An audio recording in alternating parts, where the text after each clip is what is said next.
Pak Joko, lantas bagaimana Anda melihat sebenarnya update-nya seperti apa sih untuk properti yang seharga sampai dengan maksimal 5 miliar rupiah tadi sehingga mereka yang bisa memanfaatkan kebijakan dari perpanjangan PPNDTP sampai dengan akhir tahun 2025 ini? Bagaimana Pak Joko? Oke, Hmm, ya kalau dari sisi harga memang sampai 5 miliar. Hanya saja yang dikenakan free-nya itu adalah 2 miliar. Jadi 5 hmm, miliar dikurangi 2 miliar lah seperti itu. Yang 3 miliar itu tetap kena pajak PPN-nya. oke. Selaras yang disampaikan oleh Pak Anton, maka memang masyarakat yang bisa mengambil keuntungan ataupun bisa mendapatkan ringanan juga bisa mendapatkan sebuah bonus karena harusnya dibayar kemudian tidak dibayar itu adalah masyarakat menengah ke bawah. Itu yang pertama. Yang kedua, bahwa memang kebijakan ini mestinya lebih bisa terschedule begitu sehingga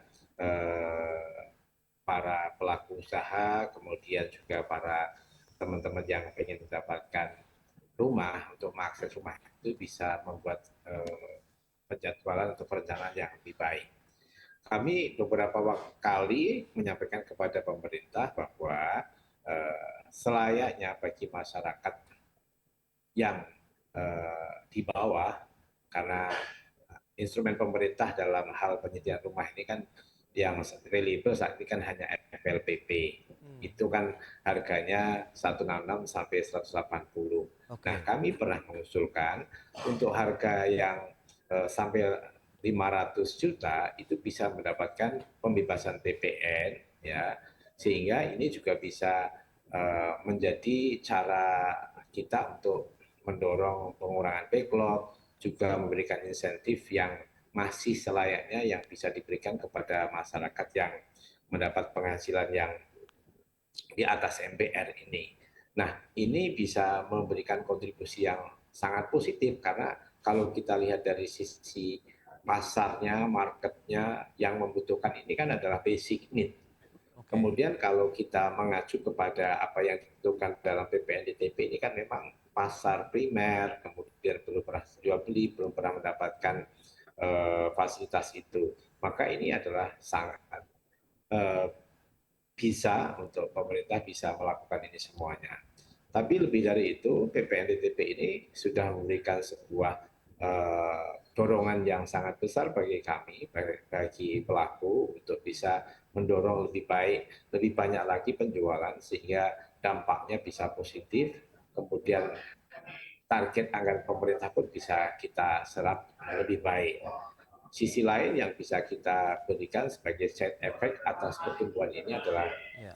satu, tumbuhnya lapangan pekerjaan, yang kedua Oke. berkembangnya manufaktur yang ada relasi D ini, yang lebih lagi adalah bisa memberikan dorongan kontribusi terhadap pertumbuhan ekonomi. Kita punya riset kerjasama dengan FEDUI di mana setiap injeksi pertumbuhan terhadap sektor properti ini sebesar 3,5 sampai 5 miliar US dollar, maka akan memberikan kontribusi minimalnya 0,5 sampai 0,6. Itu dalam kondisi kebijakannya, perizinannya, kemudian juga lembaganya dalam hal ini adalah Kementerian PKP itu belum terbentuk. Nah, kita berharap dengan banyaknya kebijakan PPNDTP, kenaikan 350.000 kuota, juga adanya dana kur dan sebagainya, ini akan memberikan kontribusi lebih karena saya kok punya keyakinan yang sama dengan Kementerian Keuangan bahwa mungkin satu-satunya sektor yang saat ini bisa didorong untuk memberikan kontribusi terhadap PDB Hmm, juga oke. terhadap pertumbuhan ekonomi saat ini adalah melalui sektor perumahan. Makanya program 3 juta rumah itu adalah tagline-nya ataupun tujuannya yang selalu didengungkan Ya. adalah untuk memberantas kemiskinan melalui pembangunan sektor perumahan. Oke, Kami meyakini itu dan kita sudah bersiap untuk program 3 juta rumah selanjutnya. baik, itu dia untuk program 3 juta rumah. Tapi sejauh mana Pak Anton memandang bahwa insentif yang diperpanjang begitu PPNDTP meskipun Anda katakan sebaiknya durasinya ini untuk jangka yang lebih panjang lagi begitu ya, terus-menerus diberikan juga kepada masyarakat menengah bawah. Tapi seberapa jauh untuk bisa mengangkat atau bagaimana mengurangi backlog perumahan kita begitu Pak Anton? Ya gini Mas Pras, tentu harapannya tadi yang seperti saya Ya. sampaikan bahwa kalau bisa lebih panjang. Hmm. Ya kalau misalnya kondisi ekonominya sudah mulai stabil, kita udah punya pertumbuhan let's say di atas 5,5% atau 6% gitu, mungkin mungkin insentif seperti ini tidak terlalu diperlukan lagi mungkin ya. Oke. But yang saya ingin sampaikan adalah begini Mas, insentif perpajakan is one thing gitu kan. Tapi kalau kita berbicara mengenai pengadaan perumahan, uh, sektor perumahan in general, there are many aspects yang juga sama-sama penting dan kritikal. Kita tahu Oke. bersama aspek lainnya yaitu tadi sempat disinggung Pak Joko juga mengenai pembiayaan, financing. Karena uh, terutama masyarakat kita banyak yang masih beli rumah itu pakai kredit dan sangat sangat sedikit yang mampu dengan bayar tunai atau cicilan bertahap gitu ya. Jadi financing pembiayaan itu penting. Bagaimana sumber-sumber pembiayaan itu ya harus menjadi pertimbangan pemerintah. Tadi salah satunya melalui FLPP yang syukur sekarang udah bisa dinaikkan jadi 2 kali lipat misalnya. Tapi implementasinya harus kita monitor. Lalu aspek lain yang tadi yang nggak kalah pentingnya juga tadi yang saya bilang mengenai supply side-nya sendiri, Mas. Jadi pengadaan Oke. pengadaan stoknya rumah sendiri dan itu kan terkait dengan lahan. Seperti kita tahu kalau kita berbicara kota-kota besar, lahan itu mahal.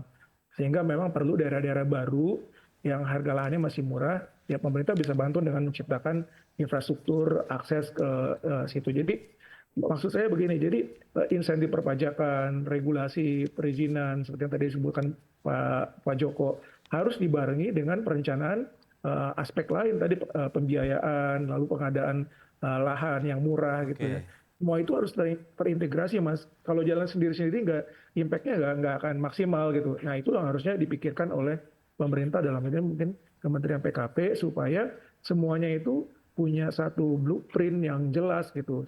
Yang selama ini kita harapkan. Jadi kita nggak ngomongnya nggak sepotong-sepotong. Oh kita ngomong insentif perpajakan, lalu besok kita ngomong FLPP, lalu besok lagi kita ngomong soal pengadaan lahan murah. Tapi semuanya itu tidak ada satu rencana yang terintegrasi gitu. Nah itu mungkin Iya, iya, iya. jadinya nggak optimal, Mas.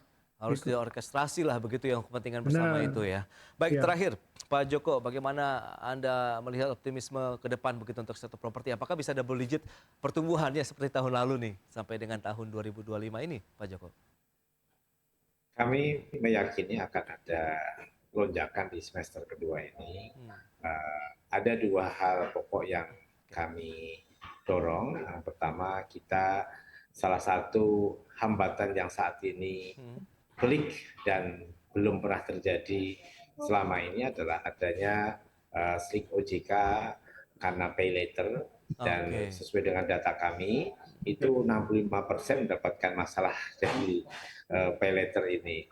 Oke, baik. Dan kemarin kami sudah bertemu dengan OJK dan insya Allah akan ada upaya Hmm. kanalisasi dan solusi yang bisa kita kerjakan bersama tanpa mengurangi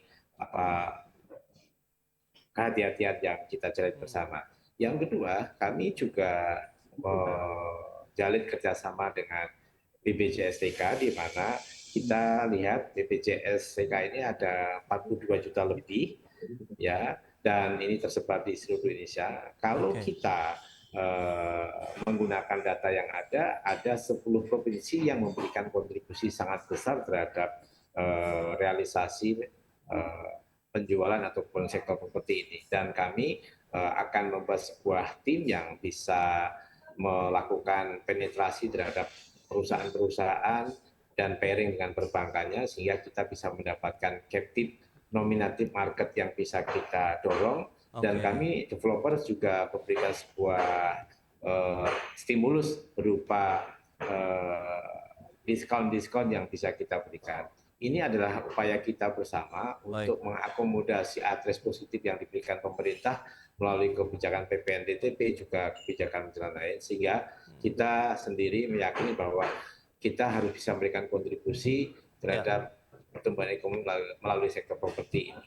Baik, Pak Joko, itu dia beberapa hal yang terkait dengan masalah pendanaan begitu ya, terkait dengan bagaimana pinjaman-pinjaman yang mungkin akhirnya menjadi NPL begitu dari calon konsumen atau pembelinya itu bisa dituntaskan juga begitu, termasuk dengan kerjasama BPJS TK begitu ya untuk data-data terkait dengan jumlah ataupun 10 provinsi tadi terbesar yang bisa disasar atau paling tidak dioptimalkan untuk kita bisa menawarkan lagi produk-produk properti Indonesia ke depannya. Baik, Pak Joko, kemudian Pak Anton, terima kasih banyak atas informasi, update dan juga insight yang sudah diberikan kepada pemirsa IDX Channel pada hari ini. Selamat melanjutkan aktivitas Anda kembali. Salam sehat. Sampai berjumpa kembali Pak Joko. Pak Anton, terima kasih.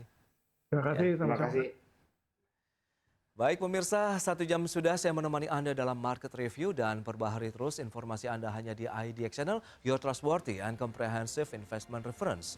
Karena urusan masa depan harus terdepan, aku investor saham. Saya Prasetyo Wibowo beserta seluruh kerabat kerja yang bertugas pamit undur diri. Terima kasih, sampai jumpa.